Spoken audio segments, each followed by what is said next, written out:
எல்லாருக்கும் வணக்கம். எல்லாருக்கும் வாராகி அம்மாவோட அருள் கிடைக்கணும்னு வேண்டிக்கிறேன். கம்ஃபர்ட் ஜோன் அப்படின்னு சொல்லுவாங்க. கம்ஃபர்ட் ஜோன்னா நல்ல ஒரு சுகமான பாதுகாப்பான ஒரு இடம். சரிங்களா? இன்னைக்கு நிறைய பேர் அப்படிதான் பண்ணுவாங்க. எப்படின்னா, ஒரு லைஃப் இன்சூரன்ஸ் போட்டுக்கணும், ஒரு ஒரு பிளான் பண்ணுவாங்க. ஒரு 40 வயசுலலாம் நம்ம வந்து இப்படி செட்டில் ஆயிடணும், 50 வயசுல இப்படி செட்டில் ஆயிடணும், நம்ம ஒரு பாதுகாப்பான இப்படி இருக்கணும்னு நீங்க நினைச்சீங்கனாலே உங்க வாழ்க்கை அதை விட மேல போக வாய்ப்பே கிடையாது. வாய்ப்பே கிடையாது. சரிங்களா? எனக்கு மாசம் ஒரு 15,000 வருதுப்பா, எனக்கு அது போதும் நீங்க நினைச்சிட்டீங்கன்னா உங்க வாழ்க்கை முடிஞ்சு போச்சு. நீங்க முன்னேறவே முடியாது. சரிங்களா? நீங்க நினைச்சு பாருங்க, ஒரு கப்பல் கட்டுறோம். கப்பல் கட்டி, கப்பல் என்ன, எதுக்கு கப்பல்? தண்ணியில போறதுதான், நீர்ல மிதக்கணும், கடலை மிதக்கிறதுக்கு தான் அந்த கப்பல். அதுல ரிஸ்க் அதிகம். நீங்க கரெக்டா போனாதான் போச்சு, எங்க போய் இடிச்சுன்னா முடிஞ்சு போயிடும். சரிங்களா? அப்ப நம்ம வந்து உடனே கப்பல் நம்ம வேணாம், அது ரிஸ்க் எடுக்க வேணாம் அப்படின்னு சொல்லி நீங்க கரையில நிப்பாட்டுனா எப்படி இருக்குமோ அதே மாதிரி நம்ம வந்து ஃபிளைட்டு கட்டி, ஃபிளைட் எல்லாம் வச்சு பறந்தாதான் அது ஃபிளைட்டு. பறக்கும் போது இன்ஜின் ஆஃப் ஆயிடுச்சு, இல்ல ஏதோ ஒரு பிரச்சனை ஆயிட்டு வரும், அதனால நம்ம பறக்க வேணாம், நம்ம கீழேயே வச்சுக்கோங்க. அதுக்கு எதுக்கு நீங்க ஃபிளைட்டோ இல்ல கப்பலோ இருக்காது. அதுக்கு நீங்க பேசாம தரையில போறதுக்கு பஸ் வாங்கிக்கலாம், இல்லைன்னா ஒரு ஏதாவது ஒரு 2 வீலர் வாங்கிக்கலாம், அது போதுமே. சரிங்களா? அதே மாதிரிதான் நம்ம லைஃபும். சரியா? நம்ம அடுத்தது எப்படி நம்ம திறமை, நம்ம கிட்ட இருக்கிற திறமை வச்சு எப்படியெல்லாம் முன்னேறது அப்படி ஒருத்தன் பார்க்காத வரைக்கும் அவனால முன்னேறவே முடியாது. இது நமக்கு போகுதுன்னு ஒருத்தன் முடிவு பண்ணிட்டான்னா அவன் வாழ்க்கை அதோட முற்றுப்புள்ளி ஆகுது. சரிங்களா? எப்ப நீங்க சேஃபான ஒரு இடத்துக்கு நம்ம அப்படியே இருந்துக்கணும்னா முடியவே முடியாது. உங்க வாழ்க்கை ஒண்ணுலாம் போயிடும். சரிங்களா? உங்களோட திறமையெல்லாம் வீணா போயிடும். ஒரு கழுகே இருக்கும், கழுகு பாத்தீங்கன்னா உங்களுக்கு வந்து அது குஞ்சை வந்து பாத்தீங்கன்னா தள்ளி விட்டுரும் கீழே. ஒரு குறிப்பிட்டதுக்கு அப்புறம் தள்ளி விட்டுரும். தள்ளி விட்டோடனே பாத்தீங்கன்னா அதுக்கு பறக்குதான் பார்க்கும். பறக்கல, அப்படியே கீழே வேகமா போய் கீழே உள்ள போகுதுன்னா முடிஞ்ச வரைக்கும் அது வந்து பிடிக்க பார்க்கும். சரிங்களா? ஏன்னா அது அது பறக்கணும். இந்த வயசாச்சுன்னா அது பறக்கணும். சரிங்களா? அப்படி இருந்தாலும் அது நல்லபடியா இருக்கும். அது ஐயோ அப்படின்னு பார்த்து பயத்தை கீழே பார்த்துட்டு இப்படியே இன்னும் இருந்துச்சுன்னா வாழ்நாள் முழுக்க ஒண்ணும் இல்லாம போயிடும். பயந்துகிட்டே இருக்க வேண்டியதுதான். நான் ஒரு பேப்பர்ல படிச்ச ஒரு பாத்தீங்கன்னா, ஒரு நாட்டுல பாத்தீங்கன்னா ஒரு வயசு 1.5 வயசுலயே இன்னும் தண்ணீரை போட்டுருவாங்க. குளிர்ந்த நீர், அதுவும் என்ன கண்டின்னு எனக்கு மறந்து போச்சு. அதுல வந்து விட்டுருவாங்க. விட்டுட்டு ஒரு குறிப்பிட்ட நிமிஷம் அதுல வந்து அந்த குளிர்ந்த நீர்ல, அதாவது ஐஸ், ஃபுல் ஐஸ் தான். சரிங்களா? அதுல வச்சு அது ஒரு குறிப்பிட்ட நிமிஷம் வச்சுதான் எடுக்கிறாங்க. அந்த பிள்ளைக்கு வந்து உடம்பு முடியாம போச்சுன்னா முடிஞ்சு போச்சு. அவங்க அங்கே வந்து அதுலயே செத்து போயிடும் பிள்ளை. ஏன்னா அந்த நாட்டுல அந்த அளவு குளிர தாங்கினா மட்டும்தான் உசுரோட சர்வைவல் ஆக முடியும். இல்லைன்னா அந்த பிள்ளையோட வாழ்க்கை எதிர்காலம் எல்லாம் காலி. அதுலயே முடிஞ்சு போச்சு அவங்களுக்கு. சரிங்களா? அந்த உடல் தகுதி இருந்தா மட்டும்தான் அங்க வாழ முடியும். இல்லைன்னா வாழ்நாள் முழுக்க இவங்களும் கஷ்டப்பட்டு அந்த குடும்பமும் சேர்ந்து கஷ்டப்பட்டு ஒண்ணுலாம் போக வேண்டியதுதான். முடியாது.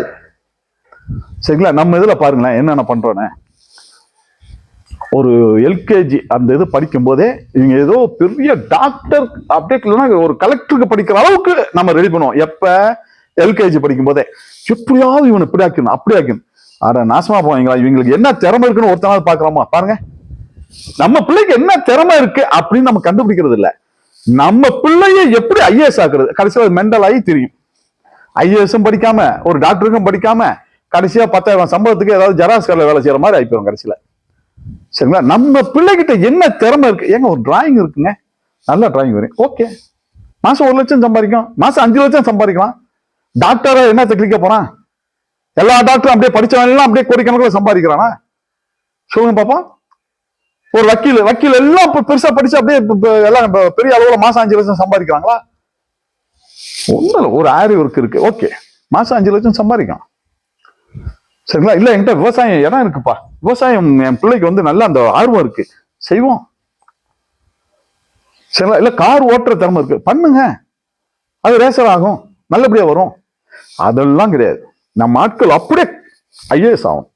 ஏன்டா எல்லாரும் ஐஏஎஸ் ஆகிட்டா யாரும் அப்புறம் குடிமகனா இருக்கிறது? எல்லாருமே ஐஏஎஸ், எல்லாரும் டாக்டர், அப்ப பேஷண்ட் என்ன பாருங்க. அதாவது கம்ஃபர்ட்டா, என் பிள்ளைய கம்ஃபர்ட்டா வளர்க்கணும், என் பிள்ளைய ரொம்ப சேஃபா வளர்க்கணும். அந்த பிள்ளை உருப்படாம போயிடும், கடைசியா என்னன்னே தெரியாதமா போயிடும் அந்த பிள்ளைக்கு. சரிங்களா? நிறைய பேர்த்தோட வளர்ந்த ஆட்களே அப்படிதான் இருக்கும். நம்ம எந்த ரிஸ்க்கும் இருக்கக்கூடாதுயா, கடைசி வரைக்கும் இப்படியே போயிடும், அப்படியே போயிடும் ஒண்ணும் இல்லாம. சரிங்க? எதுவுமே அது நடக்காது. நீங்க என்னைக்கு வந்து ரிஸ்க் எடுக்க தயாரா இருக்கீங்களோ, அதுக்காக ரிஸ்க் டம்முன்னு அப்படியே கண்ணை கட்டி கேள்வி விழுந்த மாதிரி கூடாது. சரிங்களா? அதோடைய அனுபவம் வேணும். நம்ம ஒரு பிசினஸ், நம்ம இல்லப்பா நமக்கு நல்ல திறமை இருக்கு, இந்த லைன்ல நல்ல எனக்கு திறமை இருக்கு அப்படின்னா அதன் பத்தின நல்ல நாலேஜ் நமக்கு நல்லா இம்ப்ரூவ் பண்ணிக்கணும். நம்ம ஒரு 3 வருஷம் 4 வருஷம் அதுக்காக நம்ம கடுமையா உழைக்கணும். நிறைய அந்த இது அதை பத்தின விஷயங்கள் எல்லாம் தெரிஞ்சுக்கிட்டு அதுக்கப்புறம் ரிஸ்க் எடுக்கணும். ஆக நம்ம ஓகே என்கிட்ட காசு இருக்குது, உடனே ஹோட்டல் ஆரம்பினா அடுத்த நாளே முடிய வேண்டியதுதான். நீங்க ஹோட்டல் ஆரம்பிக்கணும்னா அது எங்க பர்ச்சேஸ் பண்ணணும், அதோட மளிகை ஜாமான் எவ்வளவு வரும், ஒரு இட்லி என்ன ரேட்டுக்கு விற்கணும், ஒரு தோசை என்ன ரேட்டுக்கு விற்கணும், எல்லாம் பார்க்கணும். ஒரு மாஸ்டர் இல்லைன்னா நம்ம என்ன பண்ணலாம், அந்த மாஸ்டருக்கு எவ்வளவு சம்பளம் கொடுக்குறோம், அதுக்கு எவ்வளவு வியாபாரம் நடக்கணும். சரிங்களா? ஒரு டீ தூள் போடணும், அந்த டீ தூள் எப்படி எங்க போட்டா என்ன மாதிரி டீ விற்கணுங்கிறத முதல்ல முடிவு பண்ணணும். ஒரு கடையில பாத்தீங்கன்னா லெமன் டீ விற்பான், ஒரு கடையில ரோஸ் மில்க் விற்பான், ஏதோ ஒண்ணு நமக்குன்னு எது யூனிக்கான ப்ராடக்ட் நம்ம பார்க்கணும். அப்படி பண்ண மட்டும்தான் பெரிய ஆளா முடியும். எனக்கு தெரிஞ்ச ஒரு நண்பர்லாம் வெறும் பொறி தான், மசாலா பொரியும் போட்டு அவன் பெரிய ஒரு ஆளாயிட்டாரு. சரிங்களா? அந்த கடையில் அதான் கிடைக்கும். வாழைப்பழம் வேற ஏதோ ஒரு சின்ன சின்னது வச்சிருப்பாரு, அவ்வளவுதான். பெரிய கோடீஸ்வரன். சரிங்களா? அப்ப நம்ம வந்து பார்க்கணும் நம்ம கிட்ட என்ன நாலேஜ் இருக்கு, நம்ம அப்பா அம்மாவுக்கு நமக்கு அவங்க கிட்ட என்னெல்லாம் இருக்கு, நம்ம கிட்ட வேற என்ன வசதி இருக்கு, அதை வச்சு எப்படி பொழைக்கலாம், எப்படி டெவலப் பண்ணலாம், எதுவும் பார்க்கறது இல்லை. டம்மு குவிப்பாங்க, ஒண்ணுலாம் போய் கடைசியில் ஒண்ணுலாம் போயிடுவாங்க. சரிங்களா? அதனால கண்டிப்பா நீங்க ரிஸ்க் எடுத்தா நல்லதுதான். ஆனா அந்த ரிஸ்கை நம்ம கவனமா எடுக்கணும். சரிங்களா? நான் வந்து கண்ணை மூடிக்கிட்டு நான் ரிஸ்க் எடுக்கிறேன்னு சொன்னா கண்டிப்பா உங்களை வந்து கதை முடிஞ்சு போச்சுன்னு அர்த்தம். சரிங்களா? அது மாதிரி ரிஸ்க் எடுக்காம இருக்கிறது எவ்வளவு தப்போ, அது மாதிரி என்னன்னே தெரியாம ஒரு ரிஸ்க் எடுக்கிறோம் பெரிய தப்பாயிப்போம். நமக்கு முதல்ல திறமை என்னங்கிறத நல்லா இம்ப்ரூவ் பண்ணிக்கணும். அதுக்கு நம்ம பெற்றவங்களும் கொஞ்சம் சப்போர்ட் பண்ணணும். சரிங்களா? என் பிள்ளைக்கு வந்து இந்த திறமைக்கு நல்லா அழகா எழுதுது, அது காலிகிராஃபி போடுங்க. சரிங்களா? பெயிண்டிங் ஒர்க் ஏதோ ஒண்ணு. கண்டிப்பா இங்க இருக்கிற எல்லாத்துக்குமே ஏதோ ஒரு திறமை இல்லாம இருக்கவே இருக்காது. அதை நம்ம கண்டுபிடிக்கிறது தான் இங்க பிரச்சனையே. சரிங்களா? நிச்சயமா எல்லாரும் நல்லா இருக்கலாம் அன்னைக்கு. ஆனா கம்ஃபர்ட் ஜோன்ல தான் நாங்க வாழ்வோம் முடிவு பண்ணிட்டான், அவன் வாழ்க்கை முடிஞ்சிச்சு, இல்லைன்னா அதோட நின்று போயிடும். சரிங்களா? அதனால கொஞ்சம் ரிஸ்க் எடுங்க, அதே சமயத்தில் நல்லபடியா ரிஸ்க் எடுங்க. நான் பாருங்க இப்ப வந்து ஷேர் மார்க்கெட்ல போய் பணத்தை போட்டேன், ஒரு 5 லட்சம் போட்டேன்னா அது 5 லட்சம் காலியாகி போயிடும். அதுக்கு என்ன தேவையோ அந்த ரிஸ்க் நமக்கு தெரியணும். அது முதல்ல எந்த கம்பெனி நல்லா இருக்கும், இந்த ஒவ்வொன்று அதெல்லாம் சும்மா சாதாரணமா நம்ம பாட்டு போட்ட முடியாது. இதோடைய பேலன்ஸ் ஷீட்னு சொல்லுவாங்க, அதெல்லாம் நம்ம பார்க்கணும். இது 10 வருஷத்துக்கு முன்னாடி இந்த கம்பெனி எப்படி இருந்தது, இப்போ 5 வருஷத்துக்கு முன்னாடி எப்படி இருந்தது, இப்போ 1 வருஷத்துக்கு முன்னாடி இந்த கம்பெனி எப்படி டெவலப் ஆயிருக்கு, இது ஃபியூச்சர்ல என்னென்னலாம் பண்ண போறாங்க, இது 5 வருஷத்துக்கு அப்புறம் எப்படி இதை கொண்டு போவாங்க, இதெல்லாம் பார்க்கணும். நம்ம எல்லாம் பார்த்துட்டு அதுல இன்வெஸ்ட் பண்ணணும். சரிங்களா? நம்ம பாட்டு தூக்கிட்டு போய் போட்டோம்னா அது ஒரு பக்கம் போயிடும். அதனால ரொம்ப கவனமா செய்யுங்க. இந்த லாட்டரி சீட்லாம் அப்படிதான். லாட்டரி சீட்டு வந்து அதாவது ஓரளவுக்கு ட்ரை பண்ணலாம். ரொம்ப போயிட்டு எனக்கு நான் பாருங்க இருக்க காசு எல்லாம் லாட்டரி சீட்ல போட்டா ஒன்றும் தான் போகும். நான் அந்த மாதிரி ரிஸ்க் எல்லாம் எடுக்கக்கூடாது. சரிங்களா? நம்மளுடைய திறமை சார்ந்த ரிஸ்க் எடுக்கணும். சரிங்களா? அந்த ரிஸ்க் ஒண்ணு இல்ல, ஒரு ஹோட்டல் ஆரம்பிக்கிறீங்கன்னா ஒரு 2 வருஷத்துக்கு போதுமான அளவுக்கு நம்ம கிட்ட நிதி இருக்கணும். இருக்கா? என்னுடைய நண்பர்லாம் பாத்தீங்கன்னா ஒரு பிரியாணி கடை ஆரம்பிச்சாரு. கடைசியில பாத்தீங்கன்னா நொந்து போய் அவரு ஒண்ணு இல்லாம போய் கடைசியில பைத்தியம் பிடிக்கிற ஸ்டேஜ் போயிட்டாரு. நல்ல பிரியாணி மாஸ்டர் அவரு. ஆனா பிரியாணி கடையை ரன் பண்றதுக்கு தேவையான அந்த அந்த ஒரு மேலாண்மைன்னு சொல்லுவாங்களா, அந்த இது இல்ல, அந்த நிர்வாக திறமை இல்ல. ஆனா நல்ல மாஸ்டர். ஆனா அவரால் நிர்வாகம் பண்ண தெரியல, எப்படி பண்ணணும், இது எப்படி சேல்ஸ் பண்ணணும் எதுவும் தெரியாது. கடைசியில பாத்தீங்கன்னா ஒரே 1 மாசம் 1.5 மாசத்துல முடித்தார். சரிங்களா? பெரிய அளவுல முதலீடு போயிட்டு கடைசியில் ஒண்ணுலாம் போயிடுச்சு. அதனால கண்டிப்பா கம்ஃபர்ட் ஜோன் அப்படின்னு நீங்க போயிட்டீங்கன்னா உங்க வாழ்க்கை முடிஞ்சிச்சு, இல்லைன்னா அதோடு நின்றோம் கன்ஃபார்ம்.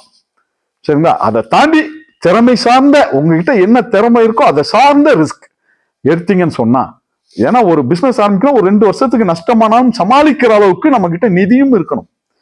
சரிங்களா? அப்படி பண்ணீங்கன்னா நிச்சயமா ஜெயிச்சிடலாம். சரிங்க? ஆமா. அதே மாதிரி சப்போஸ் நான் இந்த மாதிரிலாம் ட்ரை பண்றீங்க, என்னால முடியலன்னா ஒன்றும் பிரச்சனை இல்லை. நம்ம கோயில்ல வந்து பாத்தீங்கன்னா பஞ்சமி ராகு கேது பரிகார தோஷம். ஏன்னா நிறைய பிரச்சனைகள் வந்து பாத்தீங்கன்னா ராகு கேதுவால தான் நடக்கும். அந்த மாதிரி இதுக்கு வந்து நம்ம வந்து பரிகார ஹோமமும் அதே சமயத்துல பஞ்சமி ஹோமமும் நம்ம ஒவ்வொரு பஞ்சமிக்கும் வர ஞாயிற்றுக்கிழமை பாத்தீங்கன்னா ரொம்ப விசேஷமான பஞ்சமி. ஏன்னா ராகு காலத்துல அது விசேஷமான ராகு காலம். ஏன்னா ஞாயிற்றுக்கிழமை ராகு காலங்கிறது ரொம்ப விசேஷமானது. அந்த டைம்ல பஞ்சமி ஹோமமும் ராகு கேதுக்கு வந்து பரிகார ஹோமமும் நம்ம பண்றோம். உங்களுக்கு விருப்பம் இருக்கவங்க வாங்க, நிச்சயமா உங்க தலையெழுத்து மாறும். அதே சமயத்துல நம்ம வந்து வாக்கு சொல்றது, ஜாதகம் பார்க்கறதெல்லாம் இங்க நடக்கும். அன்னைக்கு அன்னதானமும் அங்க சிறப்பா இருக்கும். சரிங்களா? நீங்க தேவைப்படுறவங்க கீழே இருக்கிற நம்பர் கால் பண்ணி இல்லைன்னா வாட்ஸ்அப்ல மெசேஜ் பண்ணி புக் பண்ணிக்கோங்க. நிச்சயமா உங்கள் வாழ்க்கை நிச்சயமா மாறும். சரிங்களா? என்னைக்கும் எல்லாரும் நல்லா இருக்கணும். வாராகி அம்மா கிட்ட வேண்டிக்கிறேன். நன்றி, வணக்கம்.